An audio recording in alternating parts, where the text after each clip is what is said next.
This movie is packed with mystery, action, and surprising twists that keep you guessing. Let's dive into the story and uncover what happens from start to finish. In Edenia, King Jared gives his daughter Katana a special necklace. He explains that it's a gift from Lord Raiden, who is always listening. At that moment, Emperor Shao Kahn of Outworld arrives. He wants to unite all the realms under his rule, but the Elder Gods have set up some rules. Instead of a war fought by armies, there'll be one-on-one combats. If a realm can win 10 tournaments in a row, it'll be given dominion over its opponent. Edenia has already lost all its greatest warriors, so only Jared can save them now. Shao Kahn and Jared start fighting, both of them showing amazing skills. Jared manages to disarm Shao Kahn and gets his weapon stuck in a statue, but Shao Kahn quickly takes it back and the statue crumbles. As Jared keeps on fighting, he stabs Shao Kahn a couple of times, yet this isn't enough. Shao Kahn disarms Jared by pulling his sword through his fingers and kills him by stabbing him with his hammer. Afterward, Shao Kahn announces that Edenia belongs to him, and the sky turns dark. A desperate Queen Sindel steals a sword and starts fighting the guards, but they easily overpower her and capture her. Then Shao Kahn asks people to kneel, so Sindel and all the civilians do so. However, Katana goes to her father's body and retrieves a blue ribbon, which she ties in her hair. Shao Kahn decides to adopt her as his daughter. 20 years later, Katana is a mighty warrior currently training with Jade. At first it looks like Jade has the upper hand, but Katana grabs her ribbon and uses it as a weapon, allowing her to win the fight. On their way back to the palace, Jade mentions that today is the anniversary of her becoming Katana's bodyguard, and she's grateful because Katana always treated her like a sister. She thanks her by gifting her 2 fan blades. At the palace, Shao Kahn announces that the new tournament has begun and this time he wants Earth. At that moment they're joined by Shang Tsung, who has been looking for the Amulet of Shinnok, a relic that can heal any wound and transform a man into a god. Shang Tsung has discovered that the amulet was stolen by a mercenary named Kano. Meanwhile on Earth, Lord Raiden gathers his 4 champions. An hourglass indicates that the tournament will start soon, but they're still missing a warrior.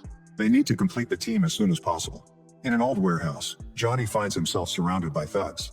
He gives them the finger before he starts fighting them, showing his amazing combat skills which allow him to fight multiple people without breaking a sweat.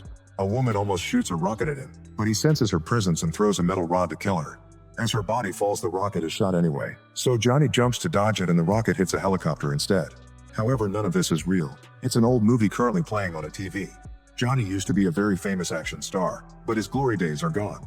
Now he tries to make money by signing autographs and sending merch at conventions, where nobody pays attention to him after the event. Johnny is in the parking lot putting away his things in his car when he's approached by Raiden and Sonya, who want him to join their team and fight at a tournament that will decide the fate of the world. Johnny thinks they're just some crazy fans and doesn't believe them, so Raiden uses his power to open a portal. Now Johnny believes them, so he crosses the portal to arrive at Raiden's Sky Temple. He watches the other champions train and realizes they have powers, which sounds unfair to him since he doesn't have any. Sonya explains that the tournament is called Mortal Kombat because the champions can die in battle, causing Johnny to freak out and announce he wants to quit. Raiden points out that Earth has lost 9 tournaments, so if they lose this one too, Shao Kahn will control their world. Johnny is still not convinced and reminds them he's just an actor. However, Sonya knows that he has 5 black belts and a world title, yet Johnny insists those days are over and leaves anyway. In Outworld, Quan Chi performs a dark ritual to revive one of the fallen champions. Soon his men return from Earth with Kano's body and Quan Chi uses his powers to revive him too. As soon as Kano wakes up, he remembers that Sonya killed him and destroyed his special eye. Quan Chi takes the amulet from him and leaves to take it to Shao Kahn. Kano follows him until Quan Chi uses magic to make him a new eye. When Kano puts it on, he confirms his laser is back. At the Sky Temple, the last sand grain falls and Sonya starts glowing because she's been chosen for the first tournament fight. After she disappears, Cole remembers that 2 champions are supposed to be chosen. In a bar, Johnny is watching videos of his old fights and gets so depressed that he asks for another drink, only to suddenly be teleported to the Outworld. Katana then appears in front of him as flames illuminate the sky. Each flame represents a fighter, and the tournament ends when a team runs out of champions. As soon as the gong is struck, Katana throws a fan blade, which Johnny dodges. Katana continues to attack with a combination of punches, kicks, and her blades, and Johnny does well for a while until she kicks him down. Finally deciding to take this seriously, Johnny fights back with proper moves, yet Katana brings him down again. When Johnny climbs on a roof, Katana throws her fan to slash his leg. Then she jumps and lands on his back, kicking him through the roof to make him fall. Shao Kahn asks Katana to finish him, but she doesn't move and Johnny passes out. A flame disappears in the sky to indicate he's lost as his body disappears. Meanwhile, Sonya meets Sindel, who has become Shao Kahn's consort and one of his champions. As spikes start popping out of the ground, Sonya shoots an energy bolt that Sindel easily dodges.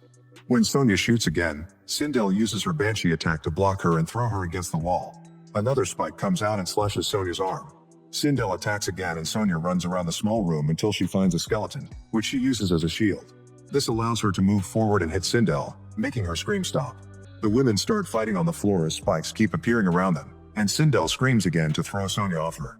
Next, Sonya hits her a few times with her both arms before grabbing her in a chokehold to try to push her into the spikes, but Sindel screams to prevent the stabbing. Sonya responds by shooting bolts through her body. Then she traps her head and neck with her legs and throws Sindel on a spike, winning the fight. Both Sonya and Johnny are sent back to the temple, where Raiden informs Johnny that he's been eliminated.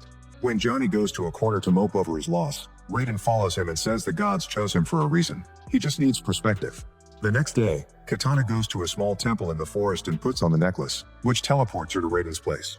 Johnny is angry to see her, but Raiden reveals that Katana has been secretly working for him all along. She had to beat up Johnny properly to make it look real since Shao Kahn was watching. Katana informs them that Shao Kahn found the amulet and if he charges it, he'll become unstoppable. She also tells the champions that her friend Jade is in the tournament and asks them to be nice to her. When Katana returns to her world, she finds Jade outside the temple because she's been following her. Jade calls Katana a traitor and reminds her that she swore loyalty to Shao Kahn. Later at Raiden's temple, the group is shocked to see their friend Kung Lao, who is supposed to be dead. Since it was Quan Chi who brought him back to life, he's still in the tournament but fighting for the opposite side. With a hand gesture, he controls his hat, making it slash Raiden's neck. At the same time, 3 champions disappear. Kung Lao is called to the tournament too, but he calls his colleagues before disappearing. While Sonya fights Quan Chi, Johnny is attacked by Shang Tsung, who absorbs his energy before throwing him at the wall. Raiden tries to crawl away, but Shang Tsung starts absorbing his power into the amulet. Sonya then quickly shoots a bolt, causing their enemies to teleport away. In the outworld, Quan Chi implants the amulet in the Emperor's chest to make him immortal. Seconds later in the sewers, Shao Kahn meets his opponent Cole, who immediately attacks and is easily knocked down. Cole shoots a beam that only makes Shao Kahn drop his hammer. Their fight properly begins and they exchange a few hits before Cole finally manages to land a beam on Shao Kahn, but it only pushes him without damage. Cole refuses to give up and keeps trying, even slashing Shao Kahn's neck and stabbing his chest. Yet the wounds quickly close and Shao Kahn strikes Cole with his hammer, instantly killing him. Then he throws Cole's body in the water. At the same time, Jax must fight Jade on the streets. Jax tells her she's on the wrong side as their battle begins and he uses his robot arms to try to destroy her weapon, but it's too strong to break. They continue to exchange attacks and Jax ends up disarming Jade. She still keeps fighting, but now she can't stop Jax and in just a few minutes, she collapses and he wins the fight. Jade tells him to finish it, but Jax remembers Katana sparing Cole and helps her up instead so they're even. Meanwhile, Kung Lao's opponent is Liu Kang, who shoots fire at the hat blade but has to dodge it anyway. Their battle begins and Liu Kang has to be extra careful because he has to dodge or block Kung Lao's limbs but also his hat. After they exchange a few hits, Kung Lao manages to overpower Liu Kang and pushes him against a column, ready to kill him. A desperate Liu Kang tries to make him see reason, asking him to remember that they used to be on the same side. It's not enough to change his mind, and Kung Lao keeps attacking by using his hat as a portal that allows him to teleport. Accepting that he won't get his friend back, Liu Kang sets the hat on fire before it returns to Kung Lao's hand, but he just puts the flames out. The fight continues as the hat and the flames keep getting shot in between hits, until Liu Kang gains the upper hand by using his power on his own legs. This attack gets the hat stuck on the floor, so Kung Lao tries one last desperate move. Liu Kang grabs his hands and brings him down on the hat to kill him. Afterward, Shao Kahn puts the amulet away in a cage. Quan Chi asks him for Sub-Zero's body and brings him back to life as well. When the winning champions return to the temple, they learn that Raiden is barely alive. Their mood gets worse when they realize Cole hasn't come back because he died. Soon Katana arrives and tells the group that Raiden's power is weakening so they need to stop Shao Kahn before the portal goes down. She tells them about an old tunnel under the castle that was only used by a race of mutant warriors known as the Tarkatans. Then Katana returns to the outworld, only to find the way blocked by Jade and 2 guards. Jade takes the fans and lets the guards arrest Katana for treason. Meanwhile, the champions travel to the Tarkatan village and meet the leader Baraka. Liu Kang mentions that Shao Kahn treats the Tarkatans like slaves, so he asked for their help to bring him down. However, Baraka tells them to leave because he doesn't think they can win without an army to match Shao Kahn's. Liu Kang challenges him to a duel, but Baraka turns him down. Then Johnny starts insulting the clan and calls Baraka a coward, hoping to make him accept the challenge. Unfortunately, Baraka now wants to fight Johnny, not Liu Kang. The battle begins and Baraka uses a blade that he creates on his arm and can shoot projectiles. Johnny can't defend himself well and tries hiding inside a shack, but Baraka finds him anyway. Using a few objects, Johnny manages to block a few hits, yet Baraka is still too strong and punches him to send him flying through the roof. As Johnny rolls on the ground, Sonya tells him that if he's just an actor, then he needs to act. Johnny finally embraces his warrior persona and goes all out, so now his attacks are faster and actually land. In just a few seconds, he corners Baraka and keeps him distracted to land a hit on his groin, winning the fight. Baraka is impressed by Johnny's skills and agrees to help the champions. That night, Baraka guides them to the tunnel and kills the guards at the door. Unfortunately, he can't go with them because Tarkatans aren't allowed in the castle, so Baraka leaves before the champions cross the door into the castle. In the throne room, Shao Kahn wonders how he should make Katana talk. Quan Chi has already revived Sindel, so he threatens to make Katana watch him kill her mother. Katana finally admits that she went to Earth, claiming she only wanted to meet Raiden but couldn't find him. Shao Kahn orders his men to chain Katana in the town square so she can be an example of what happens to traitors. In a corridor, the champions split to look for the amulet, unaware that someone is watching from the shadows. Liu Kang ends up finding it first, but Shao Kahn immediately comes after him. A fight ensues and Liu Kang can tell that hitting Shao Kahn isn't enough, so he unleashes his special attack. Two huge fire dragons are shot at Shao Kahn and he stands in the middle of the flames for several seconds, yet this still doesn't damage him. The warriors continue to fight hand to hand and Liu Kang manages to disarm Shao Kahn, so he picks up the hammer and tries to destroy the amulet cage. Unfortunately, Shao Kahn stops him and knocks him down. At that moment, Jax arrives, so Liu Kang keeps Shao Kahn distracted with his strongest fire attacks while Jax uses his robotic arms to break the cage. Before Jax can grab the amulet, Shao Kahn pushes Liu Kang off and attacks Jax instead. As Johnny and Sonya also arrive, Shao Kahn impales one of Jax's arms with his hammer and rips it off. Sonya shoots some bolts at Shao Kahn, who hits her with Jax's arm. Sadly, he's too strong and it only takes him a couple of hits to bring her down. When he's about to finish her, Jax blocks him with his remaining arm. They fight a little longer and Shao Kahn brings Jax down again, hitting his other arm with the hammer too. At the same time, Johnny runs to grab the amulet, however Sub-Zero appears and takes it first. Shao Kahn uses the distraction to throw Jax against a column and stabs him in the hand and neck, brutally killing him. Sonya insults Shao Kahn and they both disappear for the next tournament fight.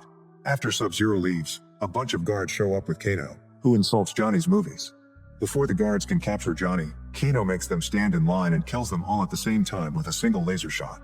Then the duo returns to the temple, where Kano explains he prefers the luxuries of Earth over the grittiness of the Outworld and that's why he wants to help them stop Shao Kahn. He reveals that Sub-Zero took the amulet to the Netherrealm, the land of the dead. Raiden will use what remains of his power to take them there, which means that if they don't destroy the amulet to get his powers back, they'll be stuck there forever. They'll also need a guide not to get lost. In the Netherrealm, Johnny and Kano find the spirit of Scorpion and ask him to be their guide. At first Scorpion says no, but his mood drops when he hears that Sub-Zero was revived. Scorpion remembers that Sub-Zero killed his family and his grief and anger transform the environment into hell. His body is covered in armor as he agrees to help. In the Outworld, Jade chains Katana up in the town square. Katana tries to appeal to Jade's kindness but her pleas are ignored. Then Jade goes to Shang Tsung and says she wants to help protect the amulet, so he uses his power to enchant her weapon. In the town square, Liu Kang and Sonya find Katana. Before they can do anything, Shao Kahn appears for the final tournament fight. Sonya and Liu Kang try their best to work together to fight against him with their powers, but Shao Kahn is too powerful and can easily handle them both. He brings Sonya down and almost kills her, however Liu Kang stops him with his fire.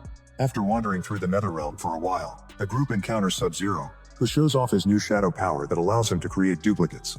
These copies fight Johnny and Kano while Scorpion fights the real Sub-Zero, whose new ability allows him to pass through hard surfaces and move out of reach pretty fast. The duplicates have the same ability, so after they slip off a few times, Johnny manages to grab one and holds it while Kano destroys it with his laser. However, the second duplicate captures Kano from behind. Kano shoots the Shadow's belt to make the amulet fall before he disappears while Johnny slides across the ground to catch the relic right before it falls into the flames of hell. Now they have to destroy it, but they have no idea how. At that moment the duplicate returns, so Kano makes Johnny run away with the amulet while he stays to fight. The duplicate kicks Kano and throws him off the edge, but he avoids falling by stabbing the wall with his knife. He also uses his laser to create some crevices that can help him climb, only to lose his knife in the process. The duplicate rushes to help the real Sub-Zero fight Scorpion, who uses his chain to keep up with both warriors simultaneously. In the Outworld, Liu Kang keeps fighting Shao Kahn and blocks the hammer with his fire, but this is useless. Shao Kahn quickly turns around and uses the handle to stab Liu Kang, who says that his destiny is to bring back Kung Lao before disappearing in a bird of flames. Meanwhile, Sonya shoots her bolts at the chains to free Katana before Shao Kahn hits her with the hammer again to defeat her. The last light disappears in the sky and Shao Kahn announces he's won, so Earth is his. However, Katana summons her fans and renounces Shao Kahn in the Outworld, saying she wants to fight for Earth. A new light appears in the sky, accepting her as the new champion and making Shao Kahn the last one of his team. A vicious battle begins between them and Sonya's blade stabs Shao Kahn multiple times, yet it's still impossible to really hurt him. In the nether realm, Johnny watches Scorpion use his abilities while wondering how to proceed. The duplicate sees him and teleports to capture him, holding him over the edge as a threat. Johnny refuses to give him the amulet and kicks him, causing him to fall off. His body has a rough landing on a lower platform and accidentally drops the amulet. Then the duplicate returns to Sub-Zero's battle, where they keep splitting and coming together to fight Scorpion. When the two of them are fused into one, Scorpion stabs him with his chains and pulls the copy out to slice it open with his sword.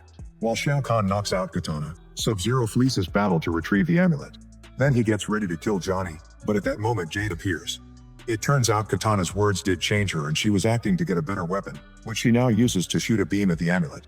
Kano also returns and shoots his laser as well. Lastly, Scorpion joins them with his fire breath. In the temple, Shang Tsung approaches Raiden, ready to finish him. Raiden talks in Johnny's mind to wake him up and remind him that the gods chose him. This awakens his powers, so he throws a kick full of energy and they finally destroy the amulet. The power returns to Raiden just in time for him to stop Shang Tsung's attack. In the town square, Katana tries a desperate last attempt, hitting Shao Kahn with her fans. This time his wounds don't close and he's shocked to see the blood. Katana quickly disarms him and stabs him several times, even slashing his face with her rotating fan before stabbing him in the neck. Shao Kahn grabs her by the neck and chokes her, calling her weak like her father. Remembering Jared's support, Katana takes a ribbon and jumps to wrap it around Shao Kahn's neck. She removes his helmet to show the crowd his face before finally killing him by rotating her fans against his skull. The tournament is finally over and Adinas is free again, so the crowd declares Katana their new queen. Sometime later, Katana sits on the throne with Jade as her right hand. Meanwhile, Johnny is telling this whole story to the Tarkatans, but he's interrupted by Raiden and the champions. Kano has captured Quan Chi, so they plan to use him to bring back all the warriors they lost in previous fights.